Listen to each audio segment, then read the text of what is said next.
আইলাম 2 মাস ধরে রুম ভাড়া দিতেছি না, ঘটনা কি? 2 মাস ধরে তোমার ঘরেতে কোনো রুম ভাড়া পাইতেছি না, ঘটনা কি? তোমরা কি রুম ভাড়া দিতে না? আমার কান বিলে লাগে, রুম ভাড়া কে লাগে? ভাই যে আপনার ভাইয়ের কাজ কাম নাই, তার জন্য একটু টাকা নিয়ে সমস্যা, তো তার জন্য আপনার রুম ভাড়াটা দিয়ে দিতে পারতেছি।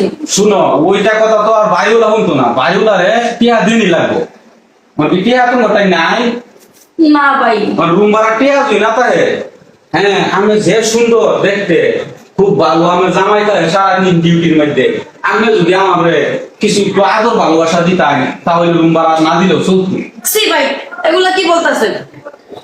আমি আপনার কি দিব? তাই না, আর আমার ঘরে হাজবেন্ড আছে, আমার হাজবেন্ড তার সাথে আবার আপনার সাথে। সি ভাই, আপনি এই কথা বলতে পারছেন আমারে? শুনেন, আমরা যদি আমার একটা আদর ভালোবাসা দিই, তাহলে আমার বাপমার বাইকটা টিয়া এনে রুম ভাড়া দেওয়ার জন্য আমরা জামাইরে কই যায় বুঝুন না মেয়ে ভাবি। না ভাই, ভাই আপনি দূরে যান। আমি পুরা বিধান কে টিয়া এই ভাই, আর কই না দে না না ধরেন না আমারে।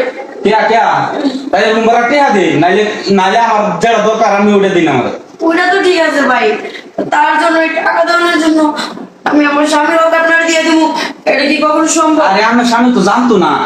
জানবো না, তারপর থাক, এত কই দিয়েছেন, আমরা গরিব মানুষ। থাক, আমার স্বামীর উপর চাপ না দেয়া, যদি আমি আপনার সুদ দিয়ে দিতে পারি, আমার জন্য ভালো, আমার স্বামীর জন্য ভালো।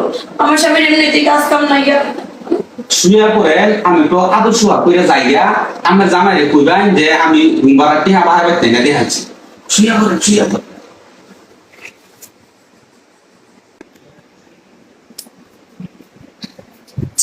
শেষমেশ আমার স্বামীর বাঁচার জন্য আমার ইজ্জতও তারে দিয়ে দিলাম। থাক, তাও আমার স্বামী যেন ভালো থাকে। ওরে বলবো যে আমি আমার বাপের বাড়ি থেকে টাকা এনে দিয়ে দিছি, আমার স্বামীর উপরে চাপ কম দেবো। যাই, ফ্রেশ হয়ে আসি গা।